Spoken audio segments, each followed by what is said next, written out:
www.jamiamadiniyajadid.org. WhatsApp group number +92 333 424 9302. الحمدللہ رب العالمین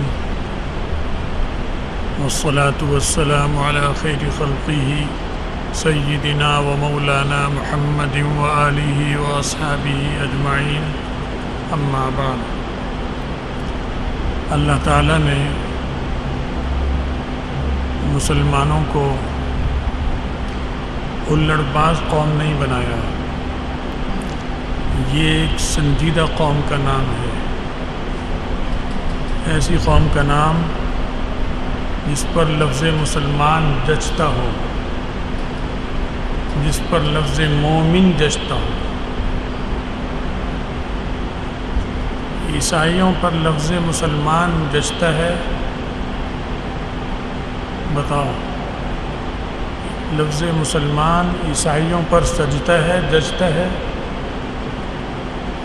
کیا یہودیوں پر لفظ مسلمان یا لفظ اسلام جچتا ہے؟ یا لفظ مومن ہندوؤں پر، سکھوں پر، قادیانیوں پر جچتا ہے؟ نہ ایمان کا لفظ جچتا ہے، نہ اسلام کا لفظ جچتا ہے، نہ مسلمان کا لفظ جچتا ہے، نہ مومن کا لفظ جچتا ہے۔ کیوں نہیں جچتا؟ ان میں اور ہم میں فرق تو کوئی ہے نہیں، ہمارا بھی ایک سر، ان کا بھی ایک سر، 2 پاؤں، 2 ہاتھ، 2 ٹانگیں، 2 آنکھیں، اتنا ہی قد قامت، بلکہ بعض ان میں ہم سے زیادہ خوبصورت بھی ہوتے ہیں، عورتیں بھی خوبصورت اور مرد بھی خوبصورت۔ تو ہونا تو چاہیے کہ یہ نام ان پر ہم سے زیادہ جچ جائے، کہ ان پر فٹ بیٹھتا ہے، ہم پر نہیں بیٹھتا۔ لیکن ایسا کیوں نہیں ہے؟ اس لیے کہ انسان اس قد کاٹ کا نام نہیں ہے۔ انسان 2 پیروں پر چلنے والے جانور کا نام نہیں ہے، کہ جس کے 2 ہاتھ اور 2 آنکھیں ہوں، ایک سر اور 2 پیروں پہ چلتا ہو، وہ جانور انسان ہے؟ نہیں، انسان اللہ کے ہاں وہ ہے جو نبیوں کا پیروکار ہے۔ جو نبی کا پیروکار نہیں، وہ انسان نہیں ہے، وہ جانور ہے، وہ وحشی ہے، وہ درندہ ہے۔ لہذا یہودی بھی نبی کے پیروکار نہیں ہے، عیسائی بھی نہیں ہے، قادیانی ہندو سکھ بھی نہیں ہیں، روس اور چین کے لوگ بھی نہیں ہیں، جاپان کے لوگ بھی نہیں ہیں، مجوسی بھی نہیں ہیں۔ تو ان پر اسلام، مسلمان، ایمان اور مومن کا لفظ نہیں جچتا، کیونکہ وہ انسان نہیں ہیں، وہ جانور ہیں، وہ حیوان ہیں، 2 پیروں پر چلنے والے جانور ہیں۔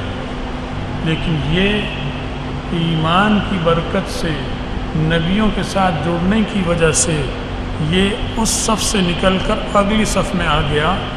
اب اس پر یہ لفظ جچے گا، اس کے گلے میں یہ ڈالا جائے گا ایمان، اس کے گلے میں ڈالا جائے گا ہاتھ اسلام، مومن، مسلمان، یہ تمغے اس کو سجائے جائیں گے، یہ اس کو لگائے جائیں گے۔ تو ایک ہلڑ باز قوم، آوارہ لوفر قوم، یہ لوفروں والی حرکتیں یہ مومن پر نہیں جچتی۔ خوشی منانا اور بات ہے، خوش ہونا، جشن منانا منع نہیں ہے اسلام میں، اس کی حدود ہیں جس میں پتہ چلتا ہے کہ اس حد سے پار جانور اور درندہ ہو جائے گا اور اس سے ادھر انسان ہوگا۔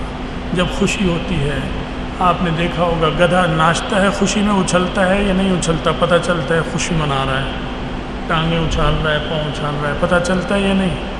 بتاؤ، بندر بھی جب خوش ہوتے ہیں تو اچھلتے ہی نہیں، لیکن انسان جب خوش ہوگا تو اس کے اچھلنے میں اور بندر کے اچھلنے میں فرق ہونا چاہیے یا نہیں ہونا چاہیے؟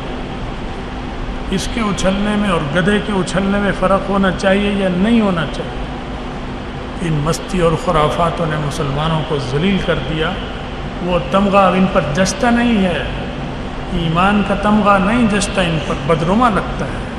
ایسے لگتا ہے جیسے کہ جیسے کہ ریشم کا پیوند لگ جائے ٹاٹ کے کرتے میں، ٹاٹ کا کرتا پہن لیا ہم نے، اللہ نے ہمیں ریشم کا لباس پہنایا تھا نبیوں کے صدقے، ہم نے بوریا پہن لیا، اس پر ہم نے پیوند لگایا ریشم کا ایمان، مومن، مسلمان، اسلام، وہ ریشم کی جو قدر و قیمت ہے وہ خراب ہوئی، ٹاٹ تو ٹاٹ ہی رہے گا لیکن ریشم کی قدر و قیمت خراب ہو جائے گی۔ ہم نے اسلام کو برباد کر دیا، ہم نے ایمان کو بدنام کیا، ہم نے اس کی قدر و قیمت گائی، ہم بہت بڑے مجرم اور گناہ گار ہیں۔ اس وقت یہ سب کو ماننا پڑے گا اور اس سے سچی اور عملی توبہ کرنی پڑے گی۔ جب تک نہیں کرو گے وہ عزت نصیب نہیں ہوگی جو نبیوں کی سیاسی قیادت کی برکت سے تمہیں ملی تھی، جو نبیوں کی تجارتی اور جہادی قیادت کی برکت سے تمہیں ملے گی۔ وہ تب ملے گی جب تم واپس نبیوں کی سیاست، نبیوں کے جہاد، نبیوں کی تجارت اور ان کی قیادت میں آؤ گے تو تمہیں وہ عزت ملے گی، ورنہ ہرگز نہیں ملے گی۔ اللہ ہمیں اور آپ سب کو عمل کی سمجھ کی توفیق دے، ہمارا خاتمہ ایمان پر فرمائے اور آخرت میں رسول اللہ صلی اللہ علیہ وسلم کی شفاعت اور ان کا ساتھ نصیب فرمائے۔ وآخر دعوانا